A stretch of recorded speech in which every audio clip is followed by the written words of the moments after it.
Open Season, Madagascar, Ice Age, Over the Hedge. These were all movies centered around animals that dominated the early 2000s. I remember being 3 years old, walking into that theater, doing that thing, and eating that bread.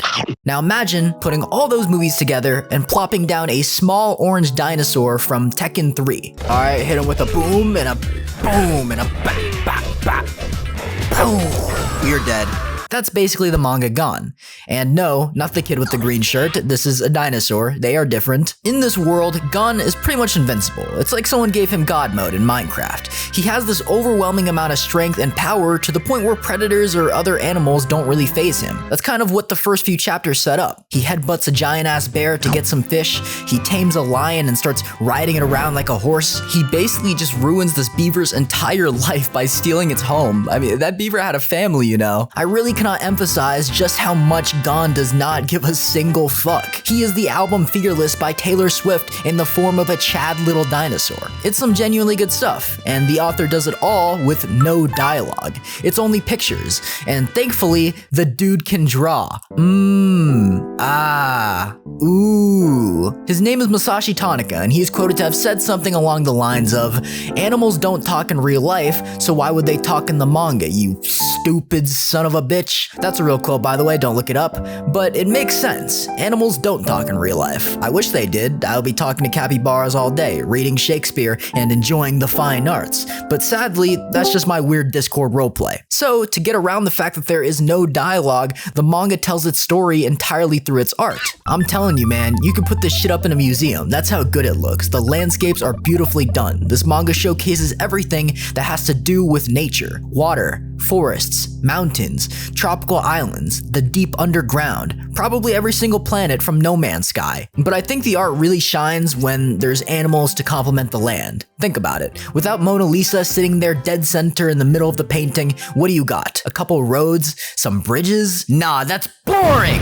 But animals are able to breathe life into the image. It's like this perfect blend of cartoony and realistic. These look like real-ass animals, but they're also able to express a wide range of emotions through their facial expressions. For example, look at this 2-page spread. Almost every single penguin here looks like it's doing something special. It's fun to look at the spread because you can tell the author individually drew out every single penguin, so each one is slightly different from the other. This one thinks that Jujutsu Kaisen is mid. It's that realism that's so appealing. But then, literally on the next page, the penguins are sweating with their eyes wide open and this otter is doing smiley anime eyes. It's that balance that I really like, where the manga can depict accurate looking animals and landscapes, but also express a clear story through its characters. Even Gon, as a character, isn't realistic at all, but the manga doesn't take itself too seriously, and these stories end up being really fun because of it. Gon goes on a ton of simple, childlike adventures. A lot of them just involve him eating and sleeping, like Garfield. But one type of chapter you'll see a lot is where he'll assimilate with different animals. Like in this chapter, he just becomes part of this family of birds, and they do bird things together, like eat fish. But then, this lynx shows up and takes one of the baby birds, and so Gon steps in. The mama bird hurls him towards the lynx, and Gon bites his tail off, saving the baby bird. And then, at the end of the chapter, the birds have grown up into fully fledged eagles, and they're lifting Gon up so he can fly with them. It's fucking raw as shit. When I read this, I literally popped off. That isn't even the best chapter either. In this one, Gon is leading this giant troop of animals, and as they walk through this forest, they keep eating these random-ass mushrooms. And mushrooms can be poisonous, so slowly, one by one, the animals sort of dwindle and fall in number until it's just Gon and this raccoon. But then, they find the big mushroom, and Gon splits it in half and they eat it together, and the raccoon dies, but Gon lives because he's invincible, and he falls asleep, and it's great. And they also kinda got high in the middle along the way as well. Chapter 16 is one of my favorites because it takes up the entirety of Volume 5, the entire book.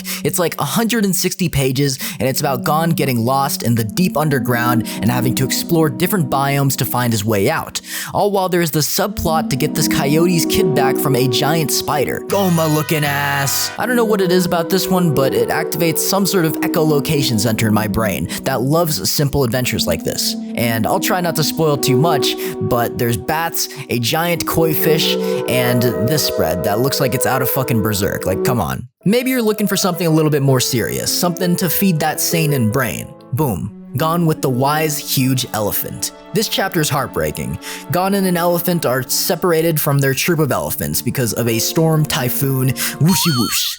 So now they need to get back. Along the way, the elephant helps Gon deal with a variety of things like mosquitoes and getting food.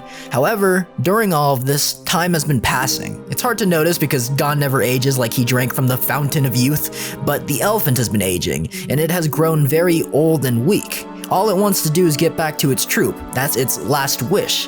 So, Gon gets off of his ass and pulls this elephant through thick and thin in order to get it back to its people. And when they finally arrive, they find out that all the other elephants are already dead. There is a giant-ass pile of bones. Gon jumps into it, falling asleep, and the elephant follows after, and I'll just let the picture describe it for you.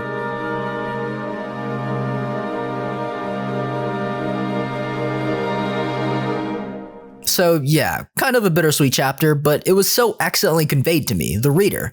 I think the coolest part about not having any dialogue in your manga is that you, the person watching this video, could have interpreted this chapter differently from me. There's some moments in here that are definitely more ambiguous than others, and that applies to all chapters. I'm gonna be honest, I didn't even know that the girl died at the end of Metamorphosis. I genuinely thought that she just lived a happy life with her daughter after becoming sober. So I'm definitely not perfect at reading stories and interpreting stuff like this, which is why I encourage you to go read Gon and take away your own goddamn message. It's a really short read, 24 chapters with varying page counts, but it's a really good one. Go enjoy some fun, simple stories with tasty, delicious art, and like this video and subscribe to my channel so I can get out of this 500 subscriber purgatory. Seriously, I've been watching this number go up and down for so long. I feel like Yugi's grandpa stuck in the TV screen.